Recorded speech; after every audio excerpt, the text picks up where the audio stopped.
Hey, how you doing? Welcome to Midnight Rider Technology Studios. The one that's still under construction, probably will be for the next couple of months. Who knows? Um, this one, I hate to be a one-trick pony where I keep talking about the same thing over and over, but this one's on ADHD yet again. It's actually in reference to some comment that I got and some email messages I got over ADHD and a couple of Facebook messages too. Um, So in the last one on ADHD, I talked about the advantages of the ADHD mind. The idea that just because you have ADHD doesn't mean it's a bad thing per se. It's something that has to be kept under a certain level of control. And let's start right there. In fact, I'm going to kick over to this person's comments on it, and I thought they were great comments. Don't get me wrong. I'm not pulling them up because I want to grieve the person. As a matter of fact, actually, I think the person brings up some interesting points. And I'm actually going to start in the center because I'm ADHD and I don't necessarily like to do things in order. But I'm going to start in the center. It says, also, ADHD is a spectrum disorder.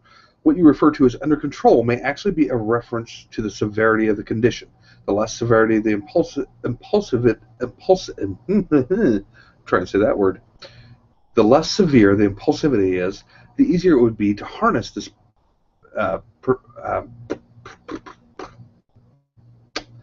we're going to try that sentence again. Wow. The less severe the impulsivity is, the easier it would be to harness the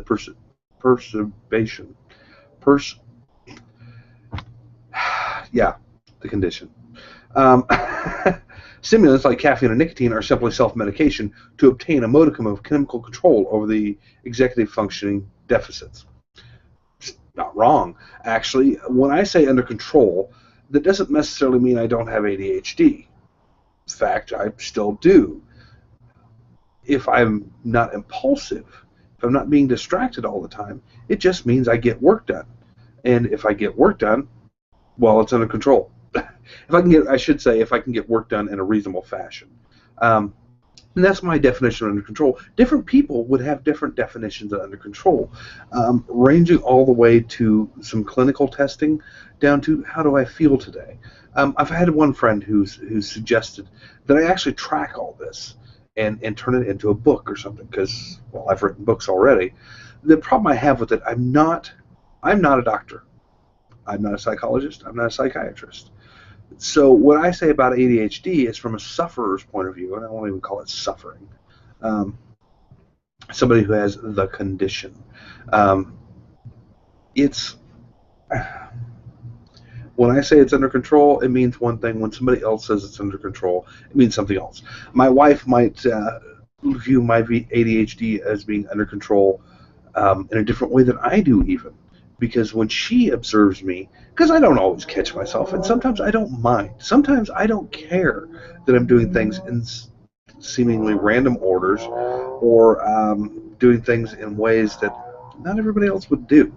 There's nothing wrong with that. It's just a different tactic. And so when somebody says their ADHD is under control, realize that it means that they feel that they're functioning fine, that they still have their creativity, for instance, or they don't have their creativity. They have the ability to focus in on something without being stuck in hyper-focus, because that's a totally different set of issues. So yeah, in control is a relative term. It would be like, asking somebody, how you feeling today? Well, I'm feeling pretty good. I got some work done. I got this done. I got that done. Or, man, I'm pretty horrible. I got some work done, but geez, I just was distracted all day. A person who doesn't have ADHD can have the same issues. It's just a different bailiwick, and it's a different frequency.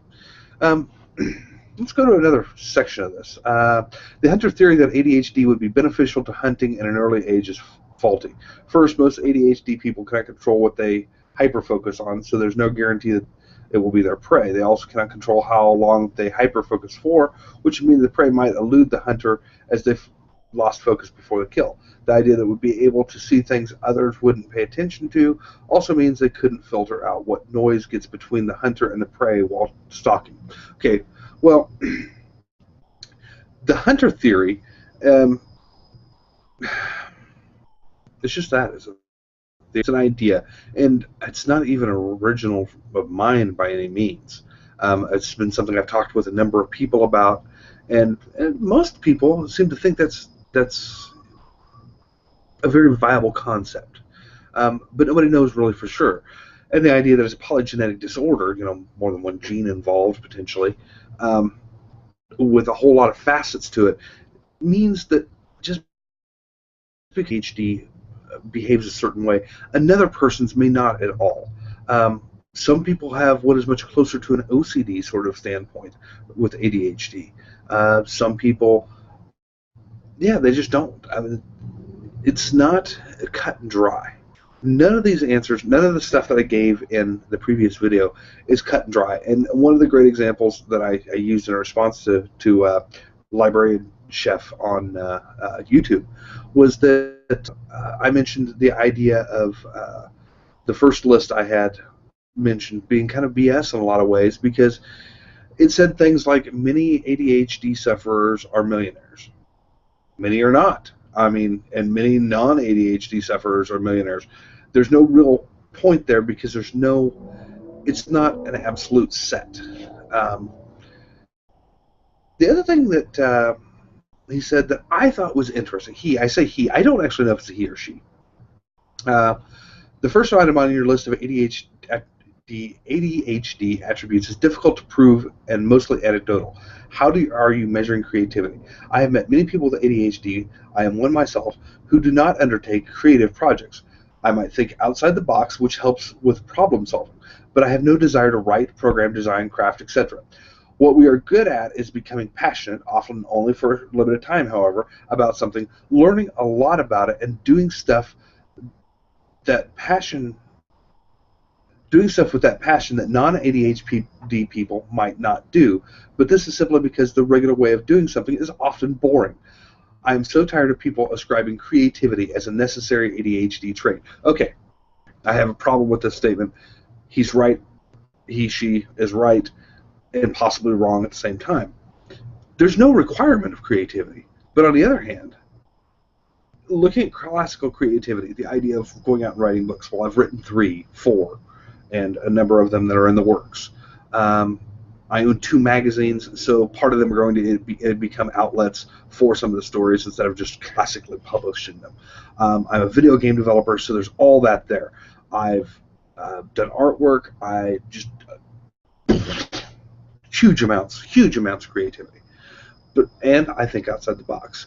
Now, thinking outside the box is not what some people would consider to be creativity in the classical sense.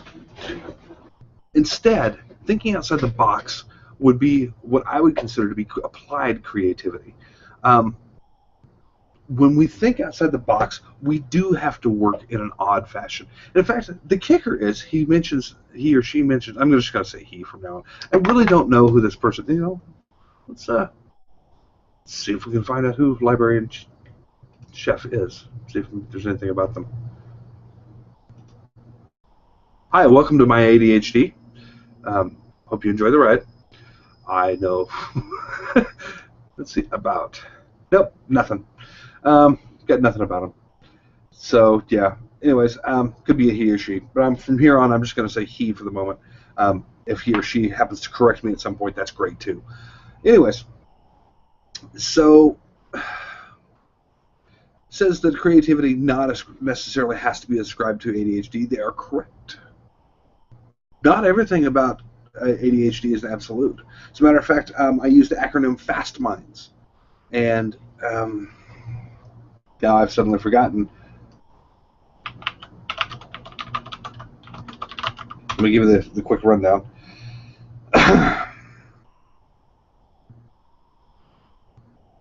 This has to be the moment that my browser gets slow. There we go. Forgetful, achieving below potential, stuck in a rut, time challenged, fast.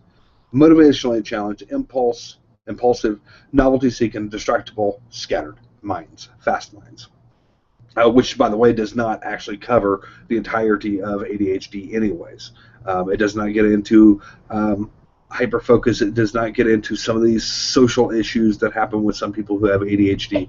It does not get into disengagement, the idea that suddenly you may just lose interest in whatever you're doing. And to the point that some people fall asleep. I mean, they get disengaged. In fact, if you make me, sit still and are talking to me about something, and I don't have my phone in my hand to fiddle with, or something in my hand to fiddle with, particularly if I'm like laying on the couch or something, I will suddenly get very drowsy. Now the kicker is I won't be able to make the jump to sleep, but I'll be very drowsy, and that's, I don't know if that's a part of my condition, whether that's part of disengagement or not. I've never really tried to push that as an issue, but yeah, so this acronym doesn't even cover it all. But it would be impossible to write an acronym that covers all the possible facets of ADHD.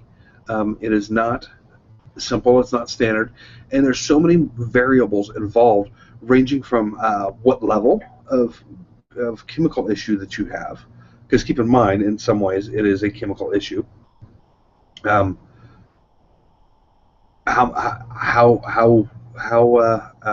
responsive you are, all of these things. It doesn't cover all that. And even the video I did, it doesn't cover all of that. It can't cover all that. So anyways, go back to the comment. There we go. But creativity is not necessarily a hallmark of ADHD. There's a big intersection of it. And the idea of thinking outside the box is a form of creativity. And also, I did like, though, what he had to say about passion.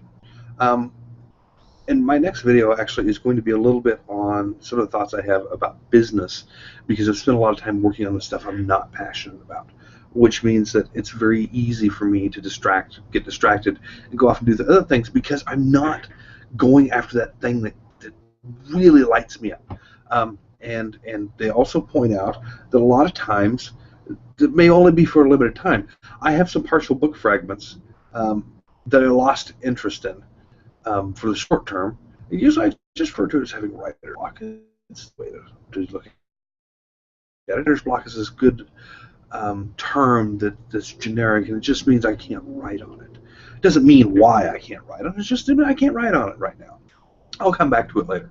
And eventually I do. Eventually something occurs and I go, oh my goodness, I really need to work on this.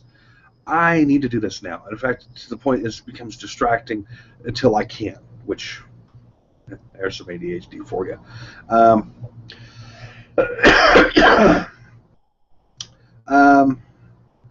So yeah, the creativity portion, I think their statement defeats their second statement defeats their first statement, that it's not they don't have creativity. Thinking outside of the box is a form of creativity, creative thinking. And it's applied creativity. It's a useful creativity beyond me sitting here and painting one wall with a big mural, for instance. I'm not doing that, don't get me wrong. It's occurred to me a couple of times, but I'm not going to do that because the wall's going to be green for green screen, in theory. So anyways, I'm losing my place. Give me a second here. Passion is very much a thing with a lot of ADHD people. That's the thing about it. I don't think I said that these were absolutes in the previous video. I could be wrong. The necessity of rituals and ADHD is a coping mechanism, not a requirement of ADHD. By artificially creating structure, you can reduce distractions. This is kind of true, and this is kind of not true.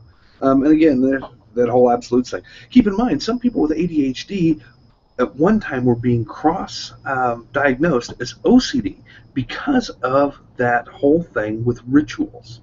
How absolute for them. They had to do those rituals, period. Sometimes I have some ritual things that I do. I actually kind of try and break my rituals. It's a thing. They'll make me uncomfortable. Oddly enough, I'll be uncomfortable doing it. But I don't like being stuck. on things. So I'll break my rituals from time to time. If I feel them building up, feel that it has to be this way every time, eventually I'm going to break down and say, heck with it, I'm going to do it differently, just because I think it's going to be good for me not to always be doing things the same way. However, breaking those rituals is not necessarily a good thing either, because it takes out a piece of structure. By taking out a piece of structure, you're not necessarily helping your situation. It's a per person basis.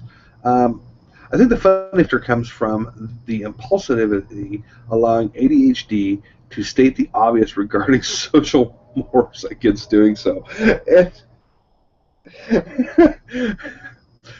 I usually refer to it as a filter. I don't have a filter between my brain and my mouth. I have an amplifier.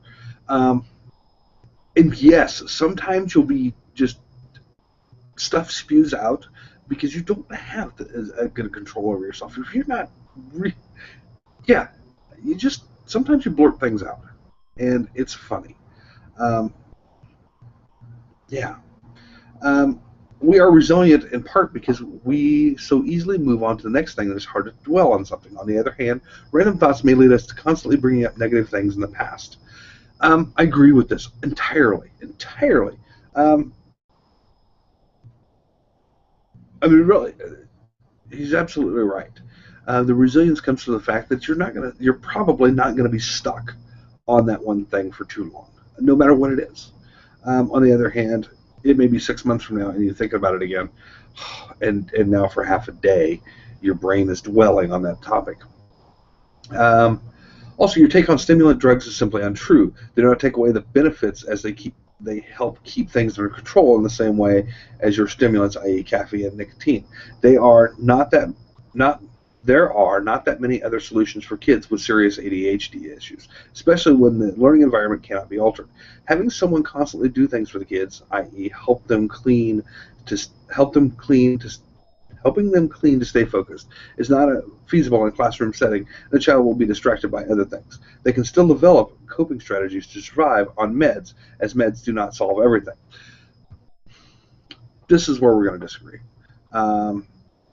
There's only a limited number of cases where ADHD medication is going to do good. This is my personal opinion. This is also from doing a whole lot of research on it. However, there's always this thought that we're being overdiagnosed on ADHD. By the way, this is, in case I've not mentioned it before, this is actually done as a live event. So sometimes I get comments coming in at the same time off of Facebook or Twitter, etc. So give me just a second. Okay, that actually had absolutely nothing to do with anything. Funny, but nothing to do with it. So, and see if I can find it. I lost it. I lost one of the articles I had linked up. Dang it. One of the places I get a lot of my stuff from. I don't bother so much spending time on a lot of the websites that people just hack out. Let's face it, I've been a web developer. I know how easy it is to set up a blog and say anything you want to. I know how easy it is to set up a YouTube channel and say anything you want to. It's fantastically simple. It's one of the beauties of the modern internet. The problem is getting the difference between the cruft that everybody just throws out there that really is not informative or factual. Instead, though, I usually tend to go with the National Institute of Health, and my wife does the same thing for her thyroid condition and her diabetes, rather than trying to filter out what's crap and what's real online. There's some authoritative sources, and so NIH, there's some good articles. They've got a whole indexing system that, man, I really wish I wouldn't have lost that article. But I had a point that I was getting to, which was, so am I saying that these kids are overdiagnosed? Or are they underdiagnosed? Or are they too many of them getting medication? This is a great thing of interest and research going on right now. It's still going on. In 1999, there was an article that was written, the other reason why I like the NIH, a lot of it's peer-reviewed journals. Peer-reviewed means that, hey, this guy wrote it, and then other people in the same field actually read it and said he wasn't an idiot. This is important sometimes. It's really important. When you consider what some people believe these days, it's important that there's such thing as peer review. So anyways, NIH did a study in 1999 that basically boiled down to, are kids being over-medicated? Are kids being overdiagnosed? Are they being underdiagnosed? Are they being under-medicated?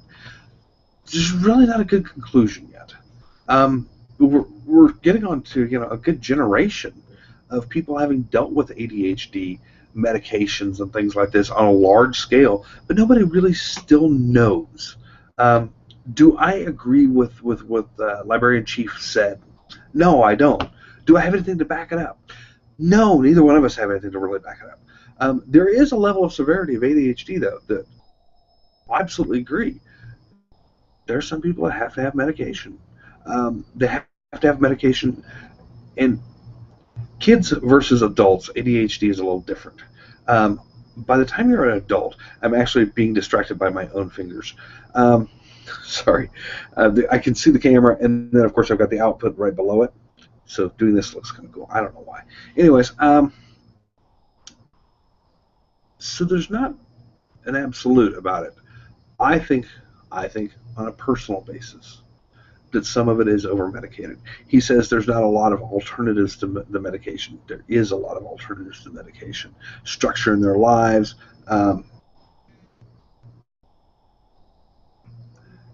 Yep, messages again. But again, nothing actually related to this. That's some web dev. Anyways, so there's structure in their lives. A lot of other things. See, because we have all the stuff that we've studied in America. When you start crossing the ocean, though, look at France's ideas of ADHD. Seriously, this is kind of cool. I don't know why it's kind of cool. It just is. When you cross over into France and look at their ADHD, one, they have a lower diagnosis rate for ADHD. The belief being there's a possibility that because they have a different structure system for children, that it helps them build their own coping mechanisms. They have their own self-control. They have all these things. I don't know if this is true, because the problem is even with all the stuff that I've read on it, there's no perfect conclusion. There is a thought, though, that a lot of kids are being overdiagnosed and potentially over-medicated, but nobody really has a true fix on it yet. And the question becomes, will we ever? I mean, part of the issue becomes getting a better classification system. For instance, he brings up the point, what do you define as creativity? How do you determine whether you're being creative or not? How do you determine if you're in control or not? These are great questions because there's not a great answer. There are some neurological tests that you can do for ADHD that you could, in theory, do testing on a very frequent basis and get an idea and get a grasp on it. However, this is a heck of a thing to be doing. It's not a simple thing. As for judging creativity, am I more or less creative when I'm working out? Am I more or less creative when I'm making sure that I'm taking my workout supplement that has L-tyrosine in it in fairly large amounts? All of these things. It's subjective. In fact, one of the articles on NIH was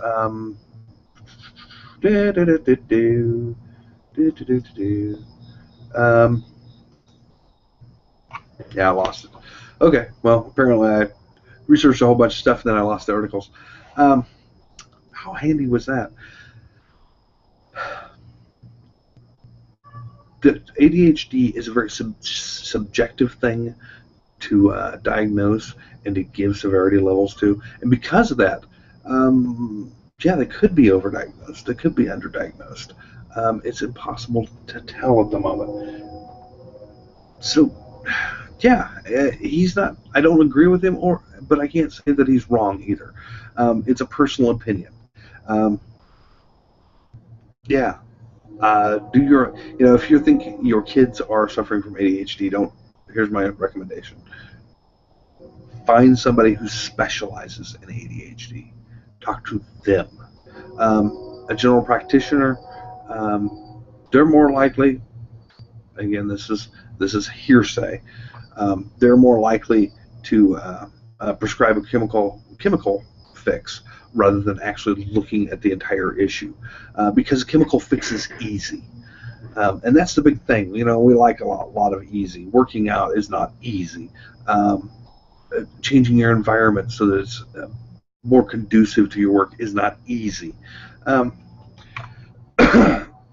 So we look for the easy fixes. Well, and doctors, they like to give easy fixes because they know that's what we want. On the other hand, going to somebody who specializes in ADHD, a psychologist who specializes in it, will be a big help. So yeah. And I mentioned before, I think I mentioned already in this thing, yeah,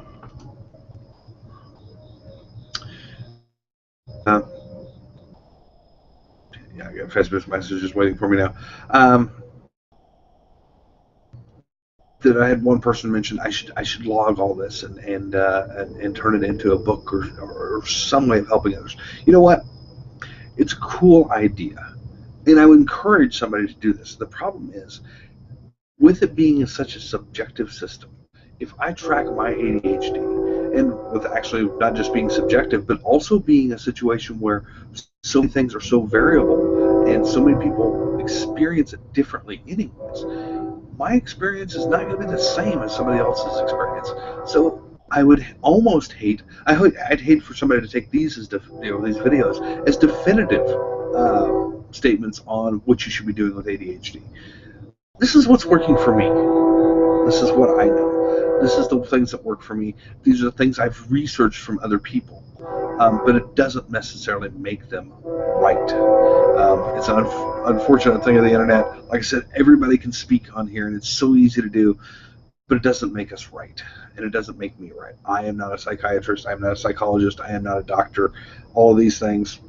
Yeah, I'm just some guy who has ADHD and the whim to research it, to try and keep myself under what I consider to be focused and in control, so that I can at least spend most of the time of a video looking at the screen or the camera rather than every 30 seconds or 10 seconds or 5 seconds.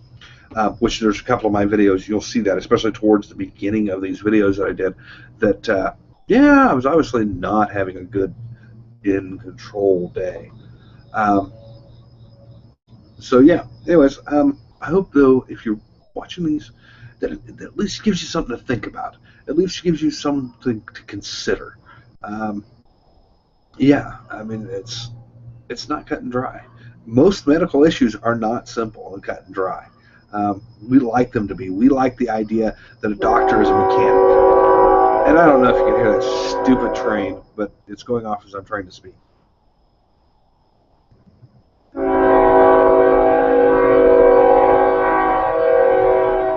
Okay, that should be it. Or not.